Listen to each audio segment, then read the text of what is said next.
अस्सलाम वालेकुम स्टूडेंट्स। आज हम लोग manual research project course code 8613 का क्वेश्चन नंबर 12 जो है उसको सॉल्व करने जा रहे हैं। तो यहाँ पे देखें क्वेश्चन नंबर 12 क्या है। What has it added to your professional skills as a teacher, कि एज अ टीचर आपके अंदर इस रिसर्च प्रोजेक्ट को करने के बाद कौन कौन सी जो प्रोफेशनल स्किल्स हैं वो इम्प्रूव हुई हैं। अब आपको पता है कि स्किल्स मुख्तलिफ तरह की प्रोफेशनल स्किल्स होती हैं। स्टूडेंट्स के साथ आपकी कम्युनिकेशन, आपकी अपना जो सेल्फ स्किल्स हैं वो किस तरह से इम्प्रूव हुई हैं। इसके अलावा जो सब्जेक्ट आप पढ़ा रहे हैं, उस सब्जेक्ट में कितनी प्रोफ़ेशनैलिटी आ जाती है, आपकी ये तमाम चीज़ें जो हैं वो आप लोगों ने इस क्वेश्चन के अंदर जो है वो लिखनी है। सबसे पहले आपने ये देखना है कि 5 मार्क का क्वेश्चन है, 5 मार्क के अकॉर्डिंग ही आपका क्वेश्चन जो आपका आंसर है वो होना चाहिए। उसमें सबसे पहले देखें, यहाँ पे मैं एग्ज़ाम्पल दे रही हूँ आप लोगों को, कि सबसे पहले जो है आप लोगों ने अपना टॉपिक लिखना है, ठीक है?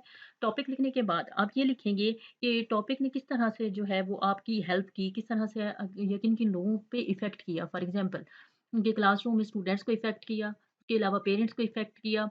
ज़ाहिर है आपकी कम्युनिकेशन जब स्टूडेंट्स के साथ हुई, तो वही प्रॉब्लम को डिस्कस आपने पेरेंट्स के साथ भी किया होगा, आपने अपनी कोलीग्स के साथ भी किया होगा, जिसके साथ भी किया है उसके हवाले से आप लोगों ने यहाँ पे जो है वो लिखना है। इसके अलावा आप में कौन-कौन सी स्किल्स जो थी वो पहले से मौजूद थी और कौन-कौन सी जो है वो ज़्यादा हुई। अब देखें यहाँ पे पेशेंस लिखा हुआ है, यानी आपके अंदर जो है वो जब आपने स्टूडेंट्स के साथ कम्युनिकेट किया, तो उसके बाद आपके अंदर जो है वो पेशेंस डेवलप हुआ। यानी स्टूडेंट्स अगर कुछ 1 दफ़ा रॉन्ग कह देते हैं, 2 दफ़ा रॉन्ग कह देते हैं, किसी एक्टिविटी के दौरान आपको प्रॉब्लम जो है वो फेस करना पड़ रहा है, तो आपको उसने आपने किस तरह से उसको जो है वो बहुत अच्छे तरीके से हैंडल किया। ये तमाम चीज़ें जो हैं वो आपने यहाँ पे लिखनी है पेशेंस के अंदर। इसी तरह से देखें, अडॉप्टेबिलिटी है, आपने अपने हिसाब से कि आपने क्या किया, चीज़ें जो हैं वो न्यू सीखी। फॉर एग्ज़ाम्पल, आपने लोगों ने लेसन प्लानिंग की होगी, स्टूडेंट्स को पढ़ाने के लिए एक्टिविटीज़ जो हैं वो बाकायदा बना के लेकर गए होंगे स्टूडेंट्स के सामने, और फिर स्टूडेंट्स की ग्रुपिंग की होगी। अब वो ग्रुपिंग जो है वो आप लोगों ने किस तरह से की, ये तमाम चीज़ें जो हैं वो आपने यहाँ पे लिखनी है। यहाँ पे देखिए, ग्रुपिंग का आप इसलिए लिखेंगे क्योंकि स्टूडेंट्स जो हैं, आपको पता है कि मुख्तलिफ तरह के होते हैं। उसमें आपके जो हैं वो बहुत ज़्यादा हाई आईक्यू लेवल के स्टूडेंट्स भी आ जाते हैं। उसके अंदर मीडियम लेवल के स्टूडेंट भी होते हैं, लोअर लेवल के भी स्टूडेंट होते हैं। तो उनकी ग्रुपिंग करना ज़ाहिर है एक एक्सपर्ट इंसान का काम है। तो वो बीइंग अ टीचर आप लोग जो है वो करते हैं। तो आप लोगों ने ये तमाम जो काम है वो अपना इसमें कंप्लीट किया होगा। तो इसके हवाले से जो है वो आप लोगों ने यहाँ पे लिखना है। इसके बाद देखिए आप, तो आपने देखिए इमेजिनेशन, कि आपने खुद से जो है वो कौन-सा जो है क्लासरूम या कौन-सी क्लास जो है उसको आपने सेलेक्ट किया। फॉर एग्ज़ाम्पल, आपने किंडरगार्टन को किया है, तो वहाँ के बच्चों के साथ आपका क्या क्या एक्सपीरियंस रहा?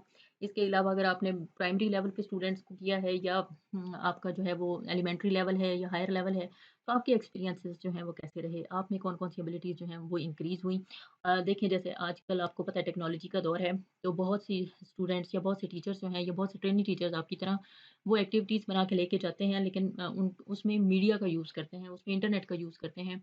तो ये यूज़ जो है वो किस तरह से स्टूडेंट्स को पता चला, किस तरह से स्टूडेंट जो हैं उसमें बहुत अच्छा परफ़ॉर्म किया उन्होंने, और आप किस तरह से स्टूडेंट्स की ग्रुपिंग के बाद उनको जो है वो पढ़ा सकते हैं, किस तरह से उनकी परफ़ॉर्म करवा सकते हैं, किस तरह से उनकी परफ़ॉर्मेंस को इंक्रीज़ कर सकते हैं।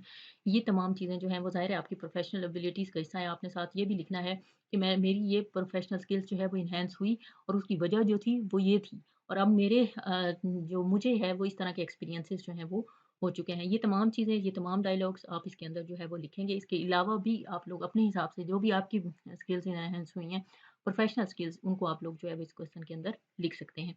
आई होप ये लेक्चर आप लोगों के लिए फ्रूटफुल साबित हुआ होगा। Thank you very much. Stay blessed. अल्लाह हाफ़िज़।